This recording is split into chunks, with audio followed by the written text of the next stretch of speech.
other careers from the region, but they believe that they will be of value to those seeking to travel directly, avoiding delays of flight connections. Mombasa is the 7th destination since the airline commenced commercial operations in August this year. The airline currently flies to Nairobi, Juba, Dar es Salaam, Bujumbura and Mogadishu using its 4 Bombardier CRJ-900 jetliners.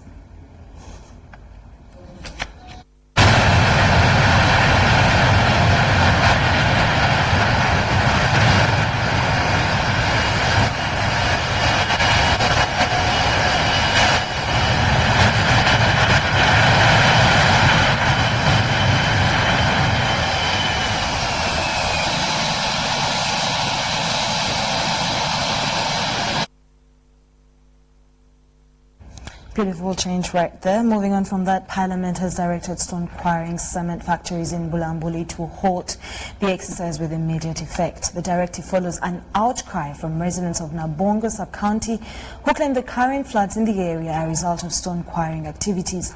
The chairperson Natural Resources Committee of Parliament, Kefa Chwanuka, says the directive stands until the situation is fully assessed. Homes and houses are unwelcoming, and roads are impassable.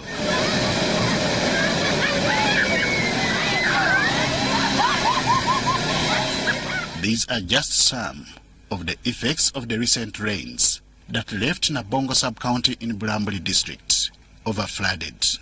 Whatever the reasons assumed for the floods, residents can explain better.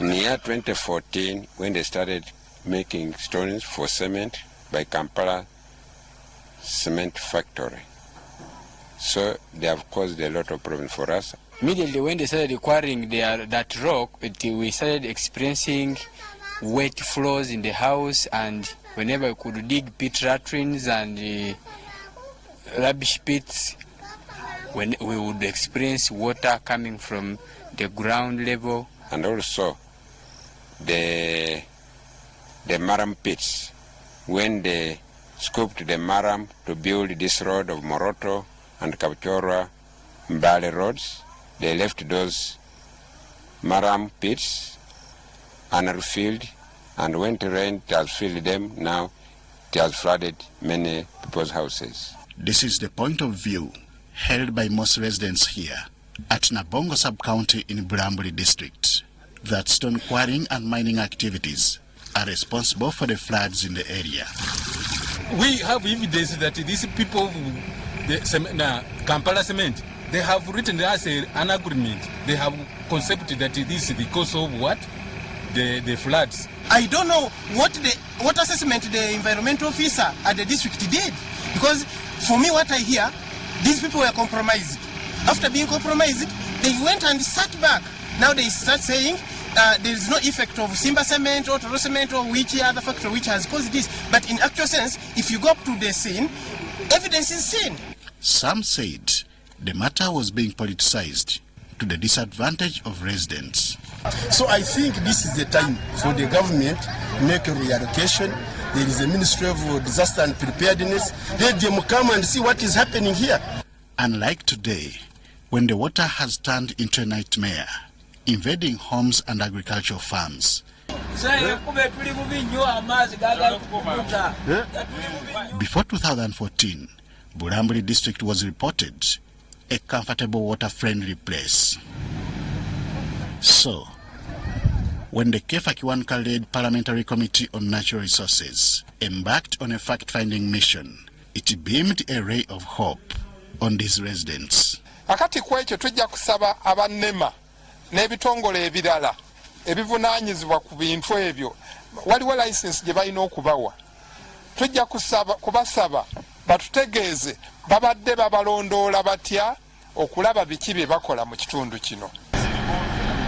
In a less than 30-minute drive, the committee members were resident at Tororo Cement Stone Quarrying area, and this is what was observed. There is not even a concern about the noise which is causing problems to the houses around. There is no concern about the water now that is coming, because I think they've reached a certain bottom. as they drill, we are concerned about what NEMA has been doing about this. How could it have happened for the last 3-4 years, at their watch, without them raising any finger? Residents associate the escalation of the problem with stone quarrying activities by cement factories, Tororo being one of them within the vicinity. An environment impact assessment that was conducted by Kapchorwa District Local Government recommended issuance of certificates for such operations. Of course, after the EIA, they send it to NEMA for approval. That's when it gives it the certificate, and they give them recommendations what they are supposed to follow as they operate. Maybe one of the components that I've seen that has not been implemented is the tree planting under the project. Unfortunately, such recommendation has caused more alarms than whispers among residents due to these floods and their effects. It is for this reason that all stone quarrying and mining activities have been halted by this Committee of Parliament to avoid escalation of the problem. And I'm going to put this on behalf of the committee and on behalf of the Speaker. When I go back to Kampala, I'm going to put this in writing to the respective companies and also to the ministry, responsible agencies, informing them that under the powers given to the committee in the Constitution of the Republic of Uganda, that's the decision that we've reached. And I would expect the various agencies responsible to make sure that it's enforced. But does everyone agree with this position? The stone quarrying is just a component on it, because of course where it happens there will be no vegetation, there will be open space. In most cases there are holes that may harbor the waters, but to me it's just a component towards, because where is the water coming from? It's not coming from down where the quarries are, but from the heavy rainfalls. Areas of Bunangaka, Bufukula, Nabongo, Bufumbula, Buakor, Simu, Bulago, Bukalu, Muyembe and Bumasoko parishes in Nabongo sub-county are the most affected. Unverified reports indicate that cement factories are still quarrying stones in the area, despite a parliamentary committee directive halting such activities. Henry Okurut, UBC.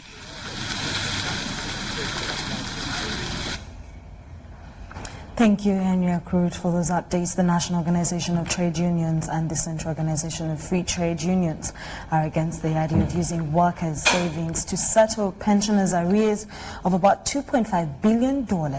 According to Wilson Wede, the chairman at General National Organization for Trade Unions, workers' savings should be free from any external interference and taxation. Details follow. Workers' money in Uganda is now the one financing the government.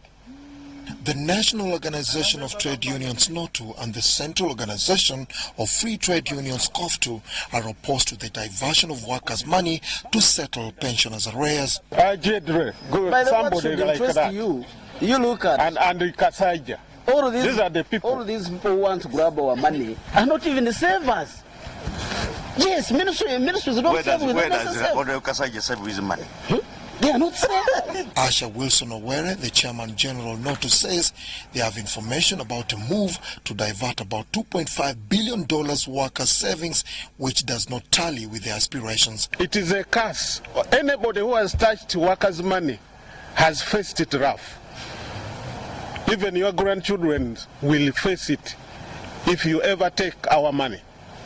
There's no point you struggling to take our NSSF to Minister of Finance, where there's not even one desk.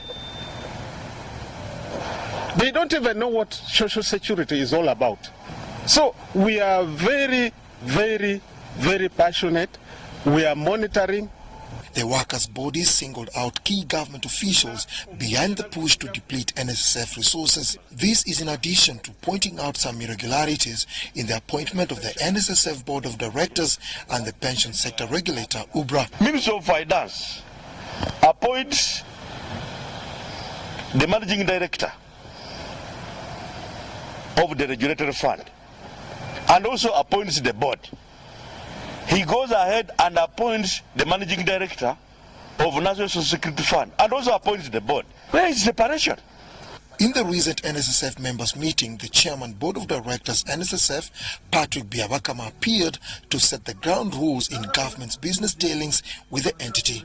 In my simple interpretation, I think the fund, since it was founded, has been lending to government through government bonds, through treasury bills, and a few other investment projects. But members are saying, what guarantees do we have? Those bonds and instruments are known internationally. We are not complaining. But if it is something to do with constructing some road in some constituency, we are not very sure. Dennis Igoa for UBC News. UBC Lunchtime News will take a short commercial break and we'll be back with more news for you.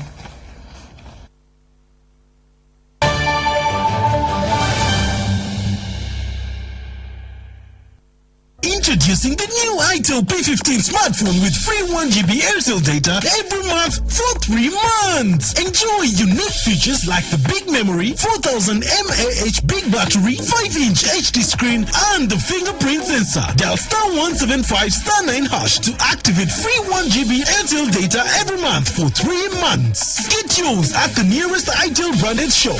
itel, in partnership with Airtel, the smartphone network. Hello, Uganda! We introduce to you the first and ever My Right to Play Christmas Kids Festival 2019. Let the kids feel the Christmas Eve on the 21st of December at the Legend Sports Ground in Lugogo. Entrance is 10,000 shillings only and parents free. Bring your child and have an opportunity to play, sing, dance and discover their talents. Mujje tuyingira amazaalibwa nga abato basanyusa bato bannaabwe. Muleete abaana bammwe banyumirwe, banywe, bazanye. Kino kigenda kubeera kijjabi. Proudly sponsored by Legends Sports Ground, UBC TV, Star TV, U24 TV, Star FM, Magic 100 FM, UBC Butebo, Marketing, UMC Victoria Hospital, and Ideas Workshop. Bw'oba oyagala omwana w'okuyimba kuba ku ssimu eno. My first 4G smartphone from Airtel is back. It's bigger, better, and comes with 5GB free data per month for 3 months. At only 200,000 Uganda shillings, enjoy fantastic features on the phone, like the face unlock feature, long battery life. Mwana, ka volume keko. Live your life in 4G with my first 4G smartphone at only 200,000 Uganda shillings and get free 5GB data every month for 3 months. Visit the nearest Airtel shop, dial *175*9# to enjoy free data. Airtel, the smartphone network.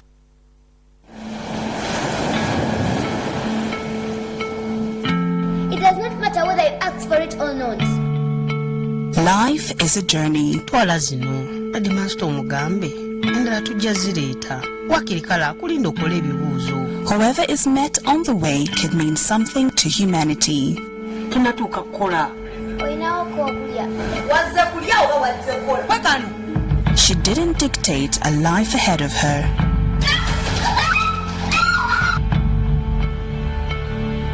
There are many innocent souls that fall victims of circumstances.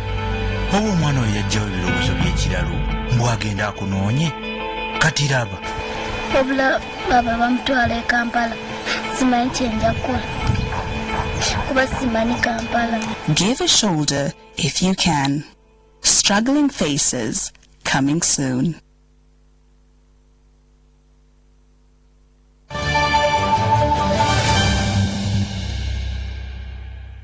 You're still watching UBC Lunchtime News. In more stories, the 10th anniversary of the African Tax Administration Forum will be held in Kampala from the 18th to 22nd of November this year. Now, hosted by the Uganda Revenue Authority, the event will run on the theme Innovation, Digitalization and Harnessing Technology to Improve Tax Systems.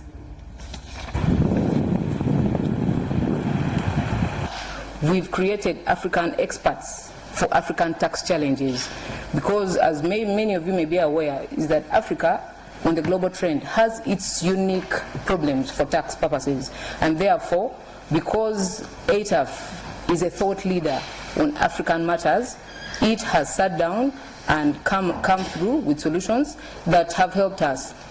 What are these milestones that we made as ATAF? ATAF has guided in the legislation in the international tax fora. For example, if you look at transfer pricing is a component of international tax that is critical to the business of any tax administration, so in member countries. So this conference is looking to introduce new members and ensure that we're able to have a coverage of 100%, because as we stand now, the coverage is at 70%. Together with ATAF, we will host the 4th International Conference on Tax in Africa under the theme Innovation, Digitization and Harnessing Technology to Improve Tax System. This will take place in Kampala at Serena Hotel from the 18th to 22nd November. This particular theme comes at a time where digitized economies have taken the world by storm, and solutions or measures on how to mint revenue from them are still a great challenge. The ICTA will discuss innovative solutions to the policy challenges that face countries in dealing with the taxation of digitalization, so as to inform the global tax debate over the next decade.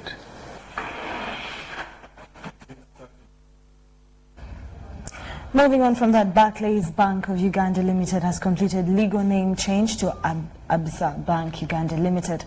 The bank has this morning received the operating license from Bank of Uganda. Speaking to UBC TV, Nazim Mahmoud, the managing director, Absa Bank Uganda, said the change marks the start of a new era for the bank operations. Take a look.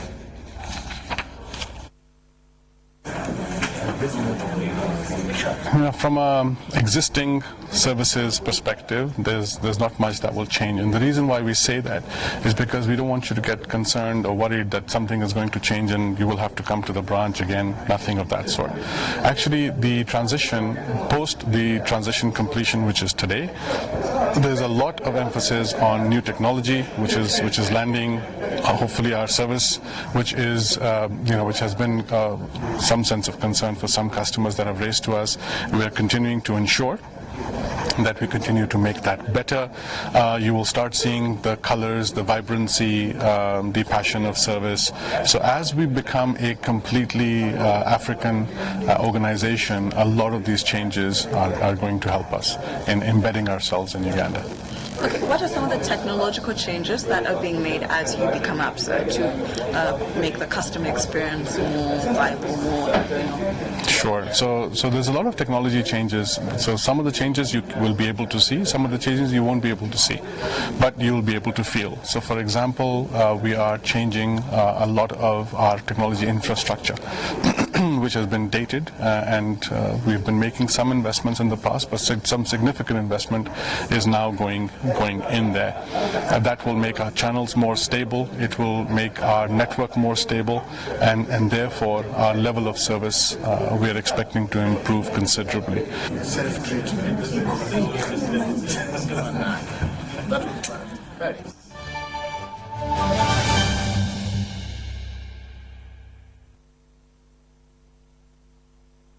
From the international scene, a policeman has shot a protester during another day of violent demonstrations in Hong Kong. Footage posted on Facebook showed the officer drawing his gun before grappling with the man at a roadblock. Now, when another man approached wearing a face mask, the officer fired at him, hitting him in the torso. In another incident, a pro-Beijing supporter was doused in flammable liquid and set on fire after arguing with protesters. He's in a critical condition. Now, there have been a number of other flashpoints during the day, with police firing rubber bullets and tear gas in other parts of Hong Kong.